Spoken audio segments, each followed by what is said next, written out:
Speak of Mithila का बहुत बहुत धन्यवाद कि आप लोग इस तरह के कार्यक्रम को करते हैं। निश्चित रूप से बच्चे, मैं आपसे एक बात कहना चाहूंगी, कविता हो, कहानी हो, मिमिक्री हो, कुछ भी हो, वो हमारे दिल से निकलती है। जब हम लिखना शुरू करते हैं, मुझे नहीं लगता कि किसी भी व्यक्ति के अंदर में एक कवि नहीं छुपा हुआ है, किसी भी व्यक्ति के अंदर में एक साहित्यकार नहीं छुपा हुआ है, लेकिन हम उसको पहचान नहीं पाते हैं। कविता क्या होती है? हमारी भावनाएं होती हैं, हमारे अंदर जो फीलिंग होती है, उसको जब हम पेन और कॉपी लेके लिखने बैठते हैं तो कविता का रूप ले लेती है। साहित्य क्या होता है, कहानी क्या होती है, सब हमारे मन की चीजें होती हैं, हमारे आसपास जो चीजें बीत रही होती है वो चीजें होती हैं जिसको हम लिख सकते हैं।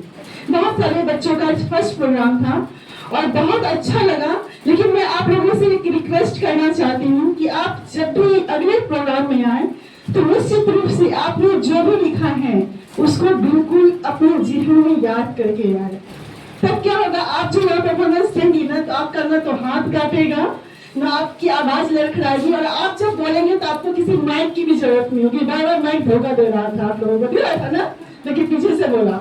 तो मुझे लगता है वो खनक आपकी आवाज में तब आएगी जब हम किसी चीजों को अच्छे से बोल पाएंगे। अभी मैं ही यहाँ पर ले लूं मोबाइल और देख देख के कुछ कुछ बोलने लगूं तो मेरा ध्यान क्या होता है ना, मोबाइल पे ज्यादा चला जाता है और हम अपनी बातों को सही से नहीं रख पाते। क्योंकि आपका फर्स्ट परफॉर्मेंस था यहाँ पे और मैं एज ए टीचर आप लोगों को ये बताना चाहती हूँ कि आप लोगों की जर्नी बहुत लंबी है। और मुझे लगा यहाँ आके कि कल उन्होंने वो बच्ची बोली कि मैं बहुत सारी कविताएं लिख चुकी, मेरी किताब भी लिखी है। मैं खुद बताऊं कि मेरी 500 से ज्यादा कविताएं छप चुकी हैं, एक किताब मैं आज तक नहीं निकाल पाई हूँ, क्योंकि टाइम का भी अभाव होता है और बहुत सारी जानकारी का भी अभाव है। क्योंकि इस उम्र में अगर आपने किताब लिखा है तो आपके लिए जोरदार ताली होनी चाहिए कि कम उम्र में आपने ये किया है।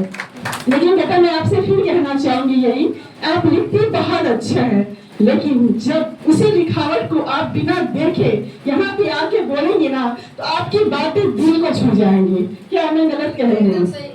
जिन्होंने भी माइक का उपयोग नहीं, मतलब देख के उपयोग नहीं किया है, आप उनको सुने और खुद में आपकी लिखावट बहुत अच्छी है, बहुत अच्छा आपने लिखा। कहीं ना कहीं आपका हाथ फिर भी कांप रहा था, क्योंकि हमको लग रहा था कहीं मोबाइल में कोई लाइन मेरा छूट ना जाए। दूसरी बात, बच्चे आप अभी जिस उम्र में हैं, मैं उस उम्र की थोड़ी सी बात कर लेती हूँ, क्योंकि उस उम्र से हम भी गुजरे हैं, सब लोग गुजरे हैं, और इसमें कहीं भी कोई भी शक नहीं है कि ये हमारा उम्र जो होता है निश्चित रूप से हमारी चाहतें बहुत ज्यादा हो जाती हैं। बहुत सारे जो बच्चे बोले कि मैं अपने पापा जैसे नहीं बनना चाहती हूँ, मेरे पापा मेरी मम्मी की वैल्यू नहीं करते हैं। पहले जमाने में आप देखते होंगे बहुत सारी लड़कियां, बहुत सारी बेटियां, आपके भी आस पड़ोस आपके घर में भी कितनी बेटियां हमारे समाज में पढ़ लेती थी, कितनी बेटियों को माता पिता रात में आगे निकलने देते थे। लेकिन समय बदला है बच्चों, सोच बदली है, और जब सोच बदली है, समय बदला है, उस सोच और समझ पे हमारे पेरेंट्स हमारा कैसे विश्वास करें ये आपको रखना होगा। नहीं तो फिर वही दौर आएगा जब आप पेरेंट्स की भावनाओं को ठेस पहुंचाएंगे, पेरेंट्स के सपनों की भावनाओं को ठेस पहुंचाएंगे, फिर वही समय कभी लौट करना आ जाए कि माँ बाप अपनी बेटियों को घर से बाहर निकलना न दे। तो मैं आप अभी के सभी जनरेशन से यही कहना चाहूंगी, हमें फ्रीडम मिला है, हमें आजादी मिली है, हमें हर कुछ बोलने का अधिकार मिला है, हमें हर कुछ करने का अधिकार मिला है। समय बदला है, लेकिन इस समय को, इस बदलाव को हम लोग कितना सहेज के रख पाते हैं, कितना समेट के रख पाते हैं, ये आप पर निर्भर करता है।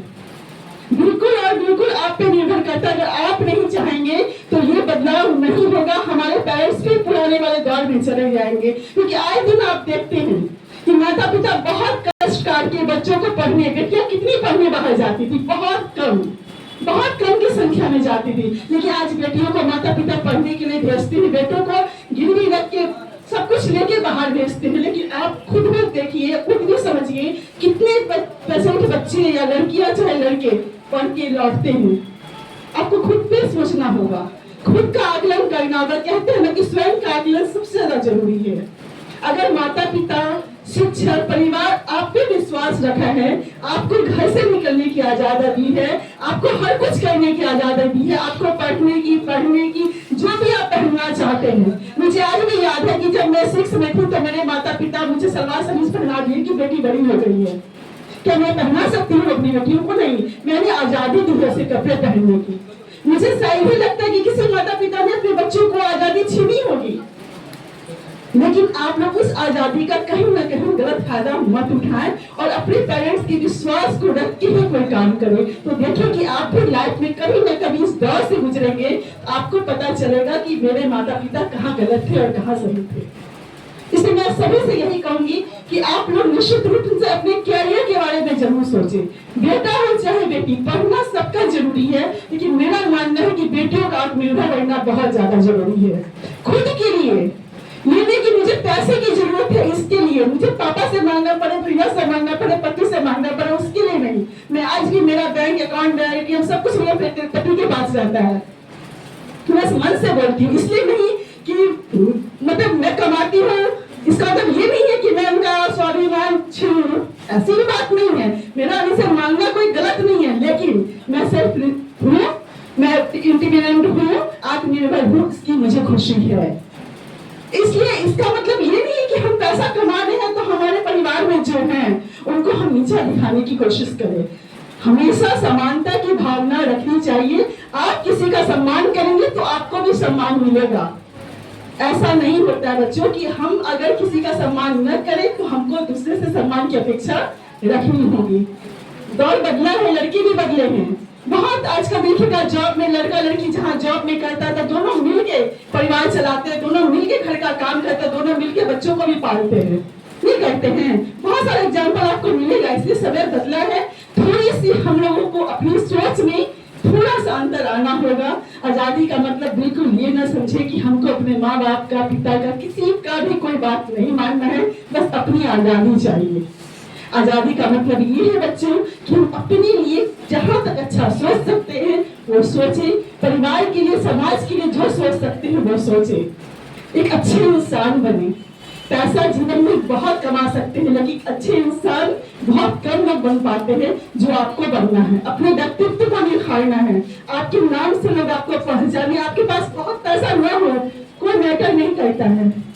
मैं आज भी ऑटो से ही चलती हूँ। बहुत सारे लोग मुझे बोलते हैं, मैम आप तो ऐसा बन गई है राष्ट्रपति वाली, फोर व्हीलर ले लीजिए। मैं आपको बताती हूँ कि मेरी सैलरी जब 12,000 थी तब से मैं अपनी सैलरी का हिस्सा अपनी बेटियों की शिक्षा पर देती हूँ। बेटी का मतलब मुझे खुद बेटी नहीं है, मुझे दो बेटा ही है। मैं कर सकती हूँ खुद के लिए, लेकिन मैं नहीं करती हूँ क्योंकि मैंने बीड़ा उठाया है कि समाज में बदलाव करने का। जब बदलाव के लिए सोचते हैं तो कहीं ना कहीं खुद के लिए भी कहीं ना कहीं आपको थोड़ा सा कंप्रोमाइज करना होगा। अगर मैं सोचती हूँ मैं वो नहीं लूंगी तो फिर मैं ये चीजों से पीछे हट जाऊंगी।